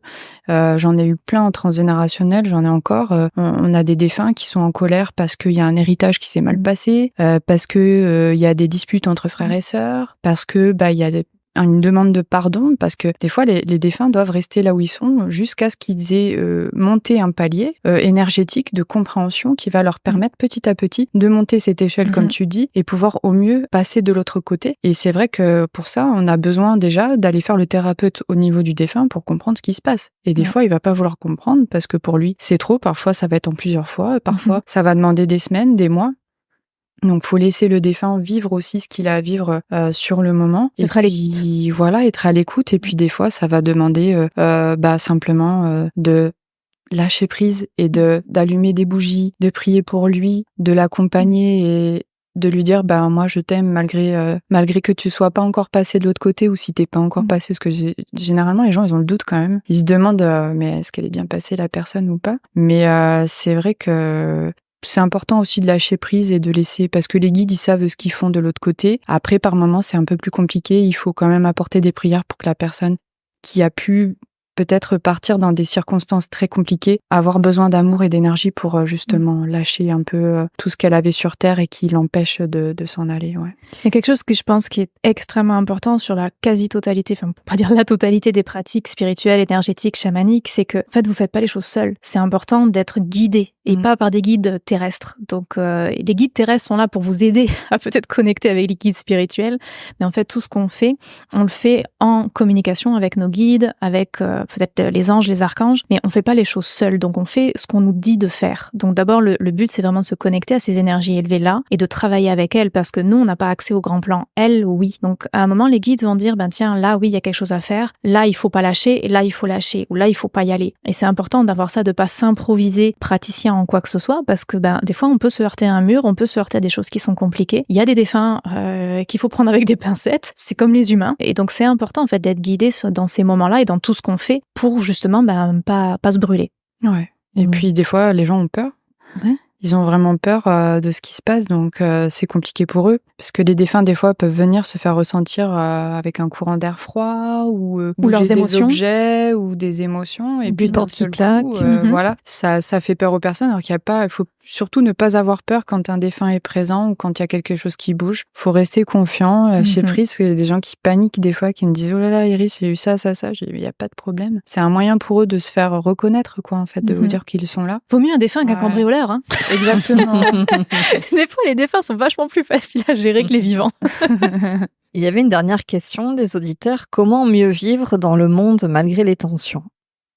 Ah, ça, c'est une qualité de vie au quotidien, je dirais. C'est vraiment une hygiène de vie au quotidien. Je pense déjà qu'il faut essayer au maximum, pour ma part, de décrocher du mental. Je pense que on est beaucoup dans la tête, dans les obligations, dans les inquiétudes. On est beaucoup dans le contrôle et je pense qu'effectivement, il faut revenir à plus de sérénité, plus de lâcher prise. Alors, c'est compliqué avec les obligations et avec le monde tel qu'il est, parce que c'est quelque chose auquel on est quand même confronté. Mais moi, je pense qu'il faut justement revenir à se simplifier la vie au maximum. Parce que moi, ce que je vois beaucoup, c'est des personnes qui se compliquent la vie, soit qui se posent trop de questions, soit qui se donnent trop d'obligations, soit qui veulent absolument atteindre des buts qui sont vraiment beaucoup trop compliqués à atteindre. Donc des fois, c'est juste simplifiez-vous la vie et si tout n'est pas parfait, c'est ok. On n'est pas obligé de cuisiner tous les jours, on n'est pas obligé d'avoir le dernier téléphone à la mode pour être bien, on n'est pas obligé de partir en vacances tous les ans pour être heureux. Tout ça, c'est des apparences, en fait. Voilà, c'est je dirais que c'est un petit peu les illusions qu'on... Il y a des illusions qu'on peut avoir, de dire ça va m'apporter plus de légèreté, mais vivre simplement au quotidien, aller se promener en pleine nature et renouer contact avec soi. Ouais, je crois que la nature, c'est vraiment le plus important. Ouais, prendre de la distance avec ce monde très, très en tension. Et revenir le moment à présent. soi, c'est important. Ouais. Parce que moi, j'entendais vraiment par rapport aux événements mondiaux, en fait, effectivement, si on se met à suivre l'actualité, comment effectivement vivre le plus sereinement possible malgré tout ce qui se passe. Éteindre la télé. Ouais, je pense que... Parce qu'à un moment, il faut aussi accepter, est-ce qu'on peut faire quelque chose physiquement sur le plan matériel ou pas? Si oui, plutôt que de regarder la télé et de partager des trucs sur les réseaux sociaux, il vaut mieux aller s'engager dans quelque chose, aller s'engager dans une ONG, poser des actions, faire quelque chose de concret. Si c'est pas dans notre mission de vie, et c'est très ok aussi, parce que tout le monde n'a pas cette mission de vie-là, mais c'est de se dire, en fait, qu'est-ce que je peux faire de plus utile? Et souvent, ça va être de maintenir de bonnes vibrations, ça va être de créer le nouveau monde dont tu nous parles. Et donc, qu'est-ce que je peux faire pour créer ce que je veux voir, en fait, et que tout ça n'ait plus de place? Donc, c'est nous de prendre soin de nos énergies, de faire en sorte d'être dans les énergies les plus hautes possibles, avec le plus de joie possible, et de se dire, mais qu'est-ce que je peux créer, moi, à mon échelle? Qu'est-ce que j'ai envie de faire? Est-ce que j'ai envie de créer un potager? Est-ce que j'ai envie, peut-être, d'aider les gens dans mon village? De rien faire aussi, des fois. Ou de rien faire, de prendre soin de soi, d'aller en nature, en fait. Des fois, ça va être juste ça. Ça va être de se dire à un moment donné, mais en fait, je vais arrêter d'essayer de chercher à faire quelque chose. Je vais juste vivre moi, simplement. Je vais arrêter, rayonner. en fait, et je vais juste essayer d'être heureux au maximum et d'essayer de trouver ce qui peut mettre un sourire sur mon visage, en fait, tout simplement, et dans mon cœur. Et de faire ce que je peux déjà avec ma famille, de faire déjà ce que je peux avec moi-même, juste des fois. Oui, de pas se noyer, en fait, par les actualités, d'être dans le déni de ce qui se passe autour de nous et en nous, et que ça commence toujours par nous, parce qu'en fait, tout ce qu'on voit dans le monde, c'est une réflexion de ce qu'on porte, nous, en nous. Donc, si chaque personne déjà travaille sur sa guerre intérieure, entre guillemets, tous ces conflits intérieurs, il y a beaucoup de choses dans le monde qui vont s'améliorer juste parce que il y a un effet domino au niveau énergétique. Et des fois, pour certaines personnes, ça va être aussi l'art. Il y a pas un seul chemin, il y a pas une seule façon de faire, et de trouver pour chaque personne qu'est-ce que ça représente. Et des fois, ça va être aussi la connexion avec la nature, de revenir à l'essentiel, de revenir à ce qui est important. Il y a une crise qui est là et qui va servir justement à faire que ces changements perdurent, quoi.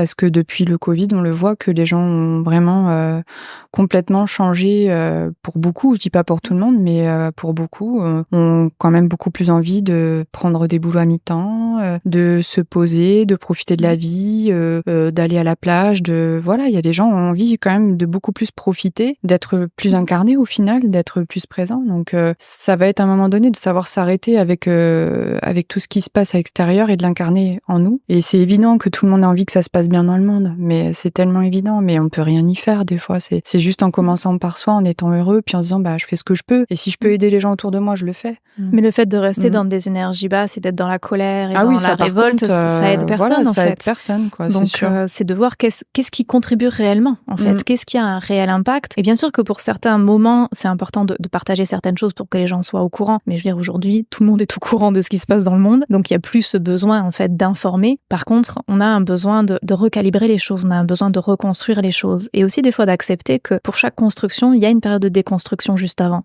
Et les anciens le savaient, et on a tout un tas de dieux et de déesses qui sont autant les dieux et les déesses de la déconstruction que de la construction. Donc des fois aussi, c'est d'avoir de la paix là-dedans et de se dire, moi, en fait, quelle est ma prochaine étape? Qu'est-ce que l'univers attend de moi, entre guillemets? Qu'est-ce que mon âme aspire à faire, à créer, à être? Et de suivre ça sans culpabilité, sans jugement non plus, ni de soi, ni de l'autre, et de se dire, en fait, peu importe ce qui se passe dans le monde, moi, aujourd'hui, qu'est-ce qui est là pour moi? Oui, puis des fois, c'est l'éducation de nos enfants. Ça va être eux aussi, les porteurs de cette jolie flamme de changement, quoi, en fait. Ça va être éduquer nos enfants à avoir plus de conscience. Et on le voit, tous les enfants. Moi, je trouve la nouvelle génération, là, elle est super, quoi, en fait. Ils ont beaucoup plus de conscience pour certains. Il y a de plus en plus d'enfants très, très connectés, très sensibles aux énergies et qui vont construire le monde totalement différemment. Donc le changement, c'est pas pour maintenant, mais on le crée au quotidien en étant bien avec ses vibrations, comme tu dis, et en faisant ce qu'il faut pour essayer d'être au maximum heureux. Et puis tout le monde a envie de trouver un petit peu de passion dans sa vie, un peu de paillettes, de positif, quoi. C'est vrai que c'est déjà faire ce qu'on peut, je dirais, sans se mettre vraiment une marche trop haute, quoi. Et mettre son attention sur ce qu'on a envie de faire croître, en fait. Ouais, parce que quand on regarde la télé, on va tout nous montrer que ce qui est négatif, parce que c'est ce qui fait vendre. Mais en réalité, pour chaque chose négative, il y a 10 choses positives qui existent. Donc la question, c'est sur quoi est-ce qu'on met notre attention? De quoi est-ce qu'on se nourrit?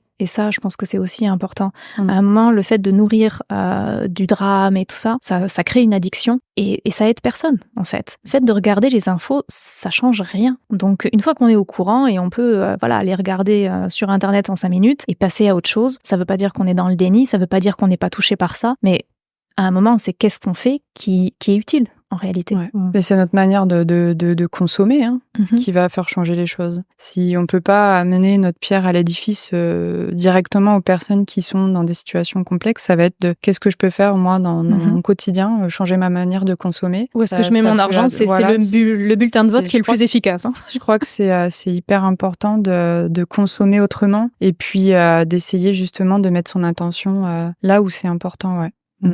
Oui, d'encourager les entreprises, d'encourager les créateurs, d'encourager ce qu'on a envie d'encourager, en fait. Parce que si on continue de valider et de financer, en fait, certaines choses, on va pas changer grand-chose. Par contre, si on met cet argent-là ailleurs, sur ce en quoi on croit, c'est comme ça aussi qu'on crée le nouveau monde.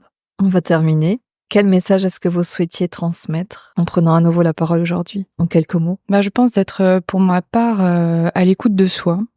Parce que c'est ce que je prône. Je pense que retrouver sa véritable nature, ça va être commencer déjà à être à l'écoute de soi et écouter son cœur, justement, pour sortir justement de l'illusion du parfait, de l'imparfait, de tout ce qu'on veut nous faire croire. Je pense que l'écoute de soi est hyper importante. Et je pense qu'on est tous accompagnés par des guides et je pense qu'on reçoit tous des messages et qu'on doit apprendre à faire le tri entre ce qu'on ressent et ce qu'on voit. Et je pense que c'est important aujourd'hui que les gens sachent que dans la spiritualité comme ailleurs, il y a des choses très bien, mais il y a des choses qui sont moins bonnes et que effectivement, il faut apprendre à se protéger. Voilà, se réapproprier son discernement, je pense, et pas donner son pouvoir à la spiritualité. Je pense que c'est important, c'est le message pour moi en tout cas qui était important à faire passer, c'est donnez pas votre pouvoir à toutes ces personnes qui peuvent peut-être vous faire dire que vous avez tout changé du jour au lendemain, qu'ils peuvent vous guérir ou autre chose. Enfin, soyez à l'écoute de vous, tout simplement. Oui, je pense que le discernement, c'est extrêmement important, et aussi le fait de questionner, de se questionner, de questionner les autres, d'oser justement poser des questions, parce que c'est ce qui permet aussi de choisir peut-être un praticien, un thérapeute ou quoi que ce soit, n'importe quelle personne avec qui on a envie de travailler, d'oser poser des questions, de voir si la personne déjà est capable de dire « je ne sais pas », et capable de répondre aussi aux questions. Donc je pense que c'est 2 choses qui doivent être importantes. Quelqu'un qui ne dit jamais je ne sais pas, c'est pas un bon signe, et quelqu'un qui ne donne jamais de réponse, c'est pas un bon signe non plus. Donc d'aller vraiment dans la profondeur, de sortir des apparences, d'aller un petit peu plus loin, de faire ses devoirs en fait, et d'avoir une recherche, on va dire, un petit peu plus approfondie, de pas rester juste sur le vernis, d'aller un petit peu plus loin, et après aussi de sortir de la culpabilité, de sortir du jugement, et que même si on a donné notre pouvoir, en fait, il y a toujours des solutions. On peut faire une récupération de pouvoir. Il y a plein de choses qu'on peut faire.